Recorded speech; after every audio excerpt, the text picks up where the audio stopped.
오늘 아침 68세 최영자 할머니는 사과 한 알을 깎으며 속이 또 쓰릴 거란 걸 알면서도 칼을 놓지 못했습니다. 30년간 건강을 위해 지켜온 습관이었으니까요.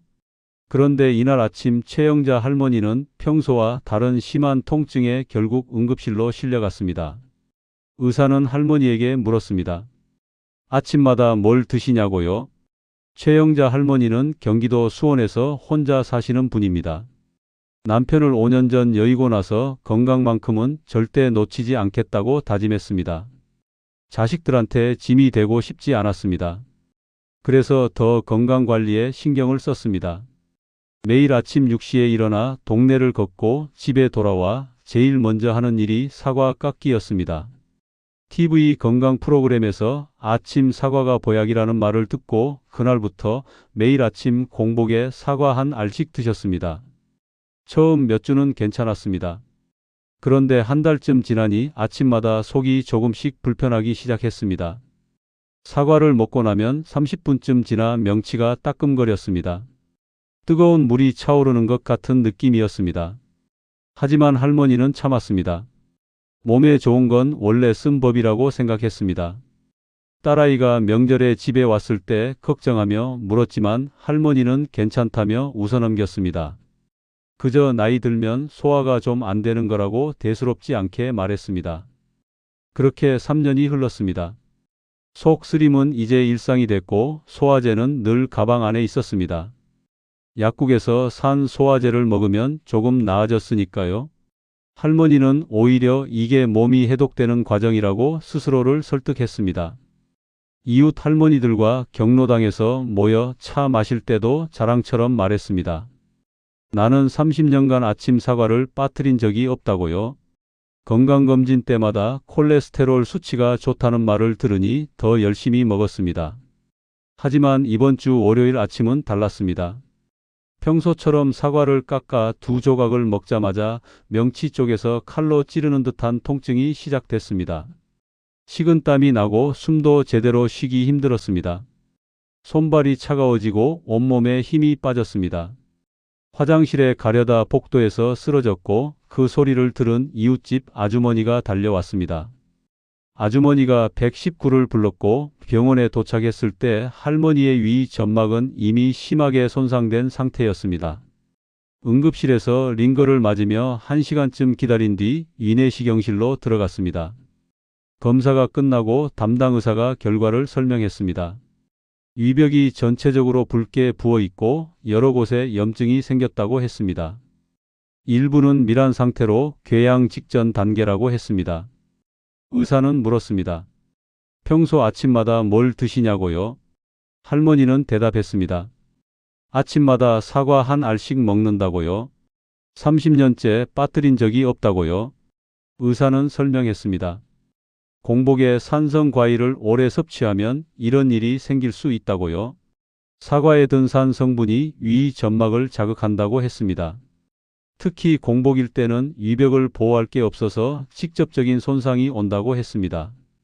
30년간 매일 그렇게 먹었으니 위가 견디다 못해 무너진 거라고 했습니다. 할머니는 믿을 수 없었습니다.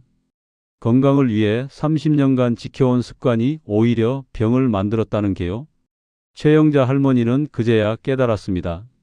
몸에 좋다는 믿음이 오히려 몸을 망쳐왔다는 걸요. 제가 도와드리겠습니다. 제 이야기가 궁금하시다면 지금 바로 좋아요 버튼 한번 꾹 눌러주세요. 그리고 댓글로 어느 곳에서 보고 계신지 남겨주세요.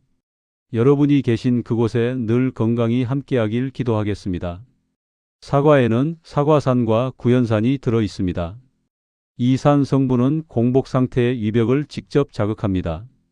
아침에 일어나면 위는 텅 빈 상태입니다. 밤새 8시간 동안 아무것도 먹지 않았으니까요.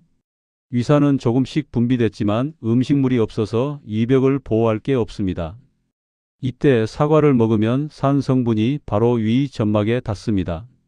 위는 음식이 들어왔다고 판단하고 더 많은 위산을 분비합니다. 위산은 pH 1에서 2 정도로 매우 강한 산성입니다. 금속도 녹일 수 있을 만큼 강합니다. 그래서 위벽은 점액층으로 보호되어 있습니다. 하지만 공복에 산성 과일을 먹으면 이 균형이 깨집니다. 사과의 산 성분과 위산이 합쳐지면서 산도가 더 높아집니다. 게다가 사과는 소화가 빠른 과일입니다. 30분에서 1시간이면 대부분 장으로 넘어갑니다. 위에는 위산만 남고 점액층은 약해진 상태가 됩니다. 이 과정이 매일 아침 반복되면 위벽은 서서히 손상됩니다. 처음엔 가벼운 염증으로 시작합니다. 위 점막이 빨갛게 부어오릅니다. 대부분의 사람들이 2단계에서 대수롭지 않게 여깁니다. 하지만 염증은 계속 쌓입니다. 점막이 회복할 시간도 없이 다음 날 아침 또 사과가 들어옵니다. 점막이 점점 얇아지고 빨갛게 부어오릅니다. 이게 만성 위염 상태입니다. 여기서 멈추지 않고 계속되면 밀환이 생기고 밀환이 깊어지면 궤양이 됩니다.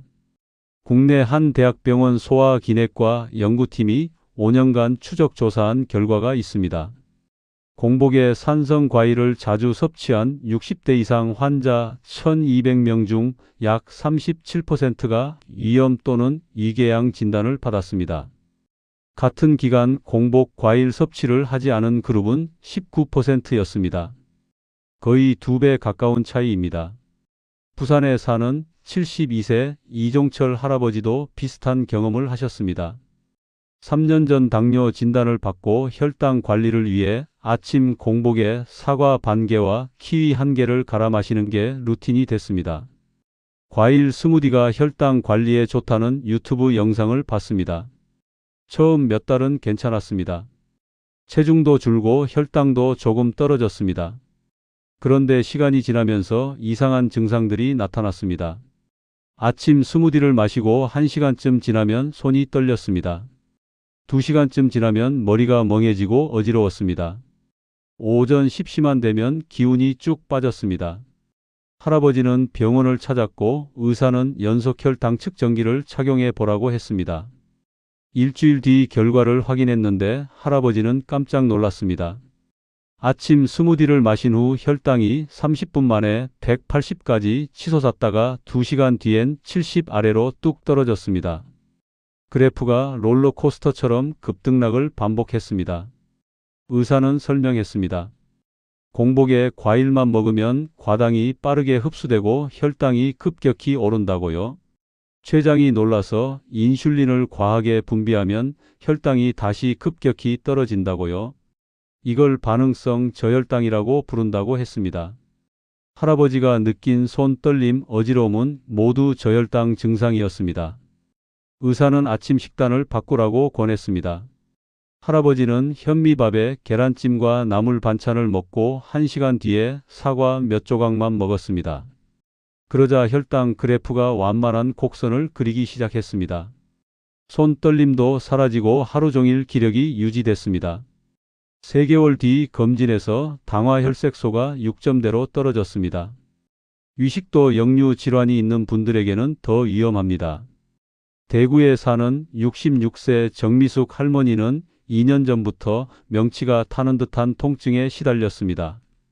특히 밤에 누우면 신물이 목까지 올라왔습니다. 잠을 자다가도 목이 메어 깨어났습니다. 병원에서 역류성 식도염 진단을 받고 약을 처방받았습니다. 의사는 기름진 음식과 커피를 피하라고 했습니다. 할머니는 식단을 정말 조심했지만 증상은 나아지지 않았습니다. 그런데 한 가지 바꾸지 않은 게 있었습니다. 바로 아침 사과였습니다. 의사가 식단 일기를 써보라고 권했고 2주간 기록을 보니 패턴이 보였습니다. 아침 사과를 먹은 날은 거의 매번 오전에 신물이 올라왔습니다. 사과를 안 먹은 날은 오전이 비교적 편안했습니다. 의사는 설명했습니다. 사과의 산 성분과 팩틴이 위에서 발효되면서 가스를 만든다고요. 가스가 차면 위가 팽창하고 조임근에 압력이 가해져 위산이 역류한다고 했습니다. 할머니는 일주일간 아침 사과를 끊었습니다. 신기하게도 오전 증상이 확실히 줄어들었습니다. 한 달 뒤엔 밤에 편히 잠들 수 있었습니다. 과민성 대장 증후군이 있는 분들도 조심해야 합니다. 전주에 사는 61세 강병수 할아버지는 1년 전부터 아침 사과를 드셨습니다. 디톡스 효과가 있다는 유튜브를 보고 시작한 습관이었습니다. 그런데 먹고 나면 30분쯤 뒤부터 배가 부글부글 끓었습니다. 1시간쯤 지나면 설사가 나왔습니다. 하루에 3번에서 4번 화장실을 갔습니다. 할아버지는 이게 디톡스 과정이라고 생각했습니다. 하지만 3개월 만에 체중이 5kg 넘게 빠지고 기력이 떨어졌습니다. 병원에서 과민성 대장 증후군 진단을 받았습니다. 의사는 사과에 든 과당과 솔비톨이 장에서 발효되면서 가스와 설사를 유발한다고 설명했습니다. 할아버지는 아침 사과를 끊고 점심 식사 후 익힌 사과를 먹기 시작했습니다. 2주 만에 설사 횟수가 확 줄었고 한 달 뒤엔 체중도 회복됐습니다. 주변에 통증으로 고생하는 분이 있다면 이 영상을 꼭 공유해서 함께 건강해지세요. 그렇다면 사과를 언제 어떻게 먹어야 안전할까요? 가장 좋은 방법은 식사 후 1시간에서 2시간 사이에 먹는 겁니다. 위에 다른 음식이 있으면 산 성분이 희석되고 혈당도 천천히 오릅니다. 한 번에 한 개 전부를 먹기보다 반 개 정도만 먹는 게 좋습니다. 사과를 익혀 먹으면 산 성분이 줄어들고 소화도 편해집니다. 찐 사과나 구운 사과는 위가 약한 분들에게 부담이 적습니다. 전자레인지에 2분만 돌려도 충분히 익습니다. 계피가루를 살짝 뿌리면 맛도 좋고 혈당 조절에도 도움이 됩니다. 요거트나 견과류와 함께 먹는 것도 좋은 방법입니다. 요거트의 단백질과 지방이 당분 흡수 속도를 늦춰줍니다. 사과 반 개에 플레인 요거트 1컵과 아몬드 5알 정도면 훌륭한 간식입니다. 최영자 할머니는 퇴원 후 아침 식단을 완전히 바꿨습니다.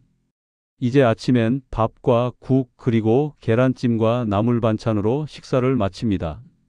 1시간쯤 지나 설거지를 끝내고 나면 구운 사과 반 개를 천천히 드십니다. 속 쓰림도 완전히 사라졌고 소화제도 필요 없습니다. 무엇보다 아침이 편안해졌다고 하십니다. 이종철 할아버지는 아침에 현미밥과 생선구이 그리고 채소 반찬을 먹고 오전 10시쯤 간식으로 사과를 먹습니다. 혈당이 안정적으로 유지되고 손 떨림도 없어졌습니다. 당화 혈색소 수치도 좋아져서 의사 선생님께 칭찬을 들었습니다. 정미숙 할머니는 저녁 식사 후 가벼운 산책을 하고 집에 돌아와 사과 조각을 천천히 드십니다. 역류 증상이 거의 사라졌고 밤에 푹 잘 수 있게 됐습니다. 약도 서서히 줄여나가고 있습니다. 강병수 할아버지는 점심 식사 후 1시간쯤 뒤에 익힌 사과를 먹습니다. 설사도 완전히 멈췄고 체중도 정상으로 돌아왔습니다. 이제는 등산도 다시 다니고 친구들과 여행도 계획하고 있습니다. 건강 정보는 넘쳐나지만 내 몸에 맞는 정보는 따로 있습니다. 모두에게 좋다는 음식도 나에게는 독이 될 수 있습니다. 사과가 나쁜 과일이 아닙니다. 오히려 영양가 높고 좋은 과일입니다. 문제는 먹는 시간과 방법입니다. 공복에 먹느냐 식후에 먹느냐가 결과를 완전히 바꿉니다. 몸이 보내는 신호를 무시하고 참는 건 용기가 아니라 위험입니다.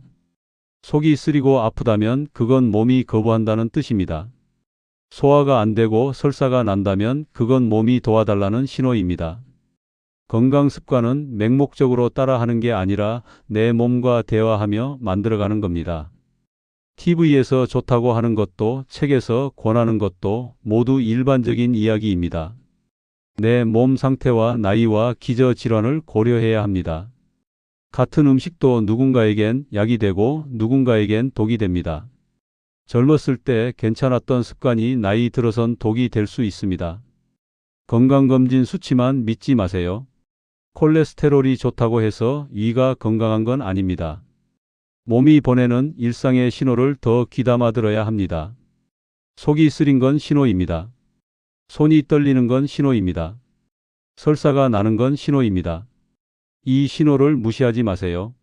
오늘 이 정보가 여러분의 삶의 희망이 되었기를 바랍니다.